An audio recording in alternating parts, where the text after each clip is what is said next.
thank all y'all for coming here and celebrating the Feast of Dedication. You know, give a round of applause for the Lord, man. Love it. Give me this in 2 Maccabees chapter 10. The book of 2 Maccabees chapter 10 and verse 1. Judas Maccabeus and his followers, under the leadership of Yahweh, recaptured the temple and the city of Jerusalem. They tore down the altars which foreigners had set up in the marketplace and destroyed the other places of worship that had been built. They purified the temple and built a new altar. Then, with a new fire started by striking flint, they offered sacrifice for the first time in 2 years, burned incense, lighted the lamps, and set out the sacred loaves. After they had done all this, they lay face down on the ground and prayed that Yahweh would never again let such disasters strike them. They begged him to be merciful when he punished them for future sins and not hand them over to any more barbaric pagan Gentiles. This is why we're here, right? We talk about the Feast of Dedication. This is the rededication of the temple, rededication of our land, the restoration of our holy place where we go to serve the Father. That's where we go to build our connection to the Father and to serve Him, to give sacrifices. This is the reason why we're here today. Read verse 8. We're gonna go back to that. Verse 8. God, everyone agreed that the entire Jewish nation should celebrate this festival each year. Each what? Each year. Each year, right? This is why we're here. This is the Feast of Dedication. We got our sovereignty back from the heathen, right? From the heathen, right? And establish our place of worship back with the Father. That's what this feast is about. Now go to verse 4 again, and I want to make a point. 2 Maccabees 10 and verse 4. After they had done all this, they lay face down on the ground and prayed that the Lord would never again let such disasters strike them. They begged him to be merciful when he punished them for future sins and not hand them over anymore to barbaric pagan Gentiles. So they begged for this. They begged that what happened to us when we lost control of our temple, lost control of our land, and allowed heathen to set up altars in our temple, set up altars in our land, and to have complete autonomy over us. They begged that would never happen again. But look at us now. We're in Babylon the Great. We're in America right now. We have to slave every single day to have nothing. We have to slave every day for somebody who's weaker than us. You see in Genesis, it talks about the Edomites will be weaker than us. One people shall be stronger than the other, but yet we're subjected to them. We see in 2nd Ezra where it talks about, these heathen, right? Can you give me that real fast? Give me that in 2nd Ezra. You can get it out of the pocket, 2nd Ezra chapter 6, about these heathen.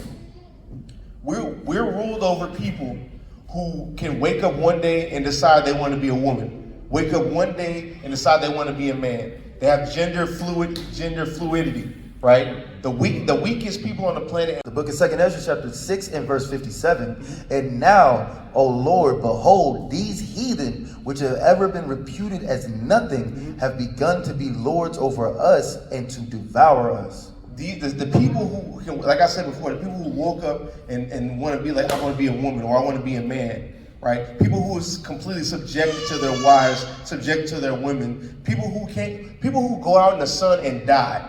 Right? We go out in the sun and get vitamin D and get stronger. These people die out in the sun, and yet they're rulers over us. Why has that happened? That's happened because of our sins, because of our transgressions, and our lack of effort to serve the Father. He allowed us through Judas Maccabees, because read verse 1 again. He allowed us through Judas Maccabees to take our temple back, to destroy these altars, to have autonomy again. But what did we do? We let it go. Watch it. The book of 2 Maccabees chapter 10 and verse 1. Judas Maccabeus and his followers, under the leadership of the Lord. Under the what? Leadership of the Lord. The Lord led Judas Maccabees to allow us to establish our relationship with the Father again. That's when we go to serve Him. The temple, that's our place of worship for Him. We give Him these offerings which He commanded us to give. He allowed us to restore our relationship with Him again. But we counted that as nothing. That's why in 70 AD, in the first Jewish-Roman war, we lost our temple. Jerusalem was sacked. They destroyed the temple. We went into West Africa, and now we're in the Americas. That's why we're here now, due to our sins. But right now, Christ has died for us, right? Christ has died for us to make it to where his spirit can dwell inside of us so we can be this temple right now. The book of 1 Corinthians chapter 3 and verse 16. Know ye not that ye are the temple of God, and that the Spirit of God dwelleth in you? The Spirit of God dwells in who? In you. It dwells in us through Christ's death.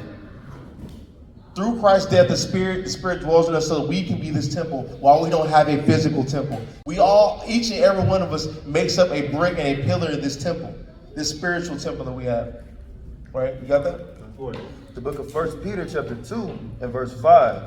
Ye also as lively stones are built up a spiritual house and holy priesthood to offer up spiritual sacrifices acceptable to God by Yahweh Shai HaMashiach. We are that spiritual house. We are those lively stones. Every single one of us.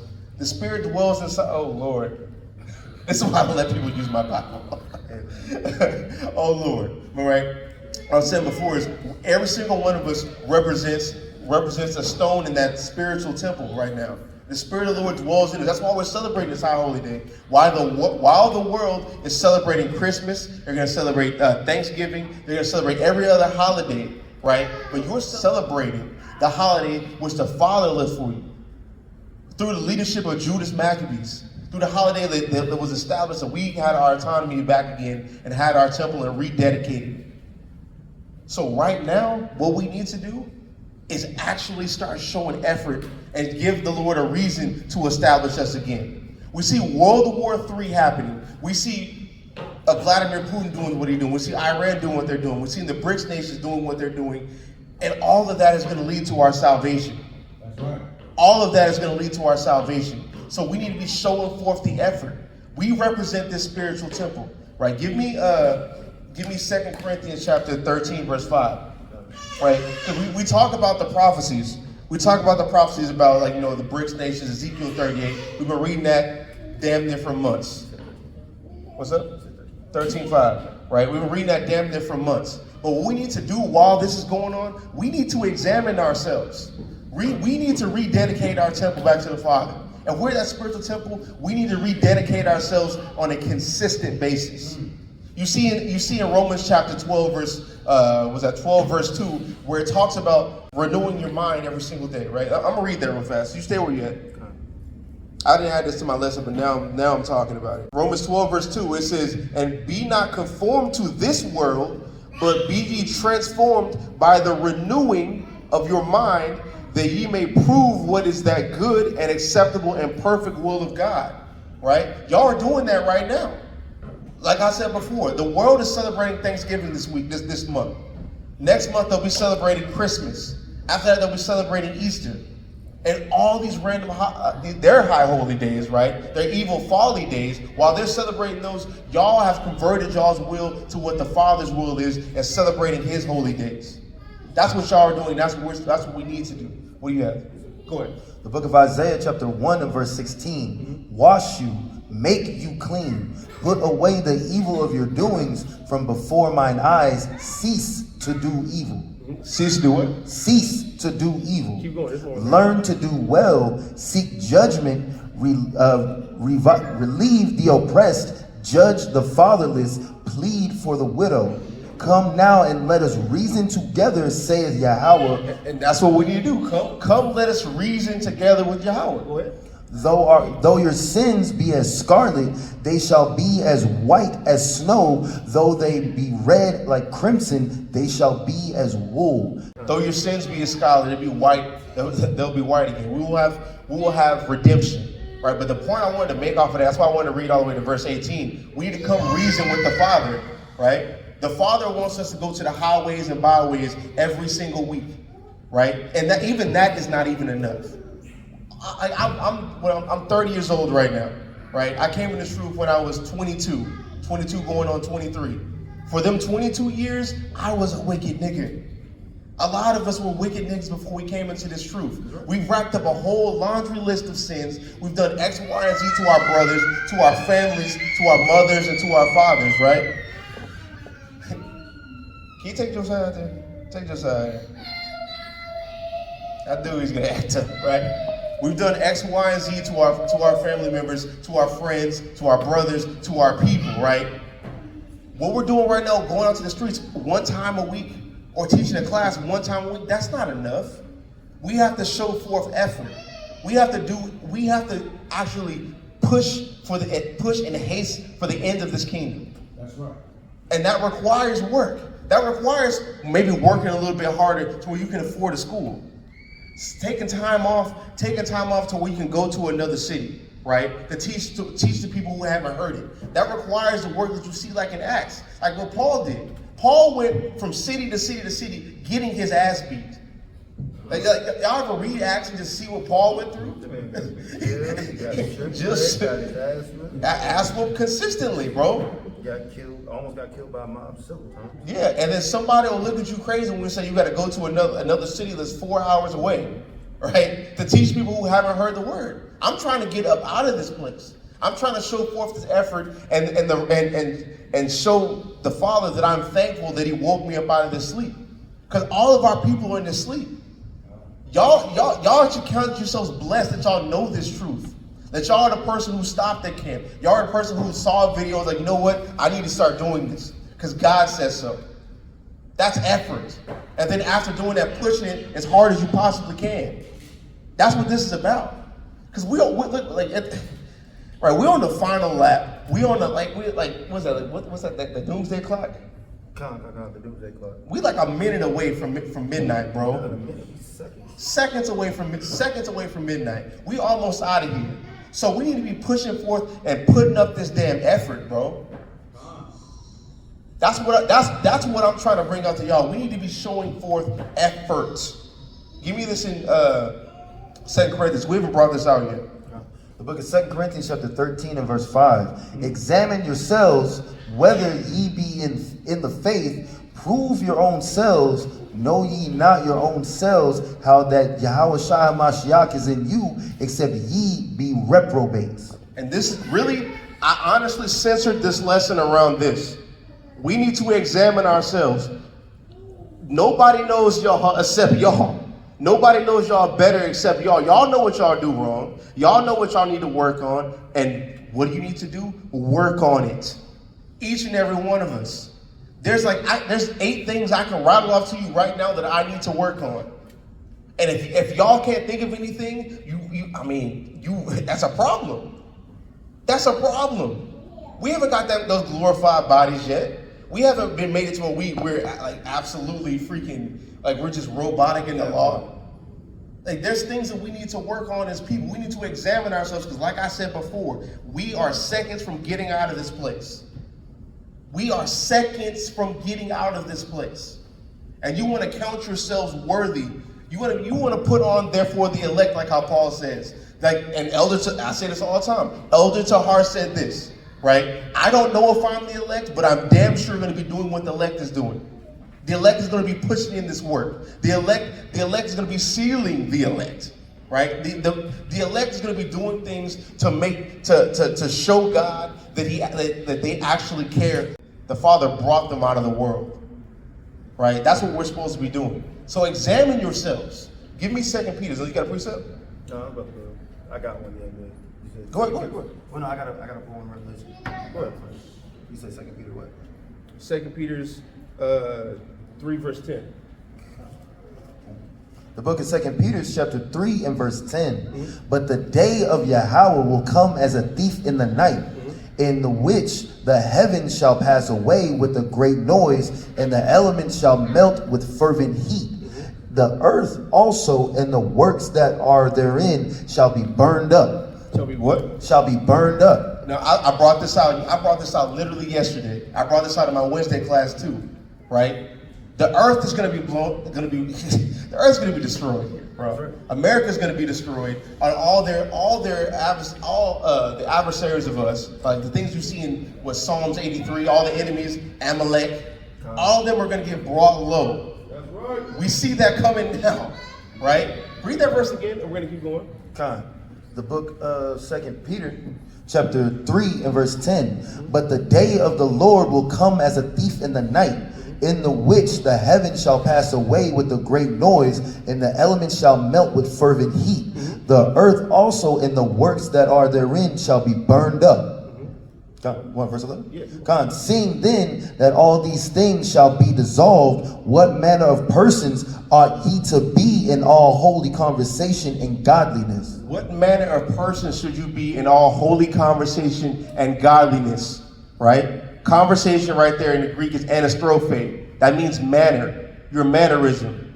What kind of mannerisms are you going to be showing before the Lord destroys this place? Are you going to be a nigga who half-asses? Are you going to be somebody who just does the bare minimum? Or are you going to exceed it? Show yourself worthy of the salvation that you think you deserve. What are you going to be? Because we've seen this. I've been in this truth for 7 years. I've seen people come and go. I've seen half-ass niggas be in this and continue to half-ass till the Lord sifts them up out of this place, bro. And then they back in the world doing even worse, and you don't even hear about them anymore. What kind of person are you going to be? Do you want to half-ass, or do you want to show yourself to be the elect? You got to, Paul said, you got to make your calling and your election sure. Are you making your calling and election sure by just half-assing? Play your role and play your position. What you got? I got 3 precepts. Go ahead. The book of 1 Peter chapter 4 and verse 18. And if the righteous scarcely be saved, where shall the ungodly and the sinner appear? You see that? So if the righteous is scarcely going to be saved, you really think that what you're doing is enough, man? You got to go hard. The book of Revelation chapter 14 and verse 12. Here is the patience of the saints. Here are they that keep the commandments of God and the faith of Yahweh Shai. The book of 2nd Ezra chapter 9 and verse 7. And every one that shall be saved and shall be able to escape by his works and by faith whereby ye have believed shall be preserved from the said perils and shall see my salvation in my land and within my borders, for I have sanctified them for me from the beginning. That's the elect. That's literally the people who he sanctified from the beginning. Give me Romans chapter 8, verse 29. I want to press on after that, but I want to show this real quick. He sanctified them from the beginning. That's the elect. They're going to have that true faith. They're going to show forth in their works and their actions, and they're going to be modeled after Christ. We see every single day, right? We see every single day people calling themselves Christians in our like when we go to work, when we go out in public, when we go to events. We see a whole bunch of people calling themselves Christians, but they're not doing what Christ does. They don't even keep the law. That's level 1. But here's another thing, right? It's a lot of people calling themselves Hebrew Israelites acting like Christians. A lot of people half-fast. A lot of people just show up on Saturday, right? This needs to be more than just Saturday. You see Christ every single day teaching his word, teaching his people, healing his people. He's shown forth an example for us to walk after his steps through the amount of work that he put in. So why not put in that same amount of work or do more than just half-assing, right? What you got? You said you wanted Romans 8 and 9. 8 and 29. Go ahead. 29. The book of Romans chapter 8 and verse 29. For whom he did foreknow, It's the elect.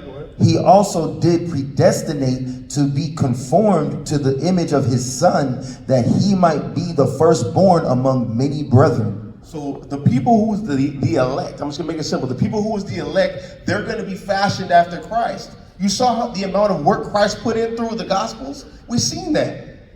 All of us seen, if you read the Bible, everybody's seen that. Christ put in work every single day to wake up his people. It even says, I think it's in Luke, or is it Luke or Mark, where it talks about he did so many works that you couldn't even fill it in a book. And yet people only want to do things on a Saturday? People only want to do this one time a week? No, this is a consistent thing. We're supposed to be looking for and hastening the day. Go back to that Peters. Go back to that Peters.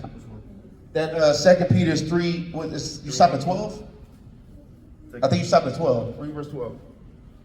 The book of 2 Peter chapter 3 and verse 12. Looking for and hasting unto the coming of the day of God, wherein the heavens being on fire shall be dissolved, and the elements shall melt with fervent heat.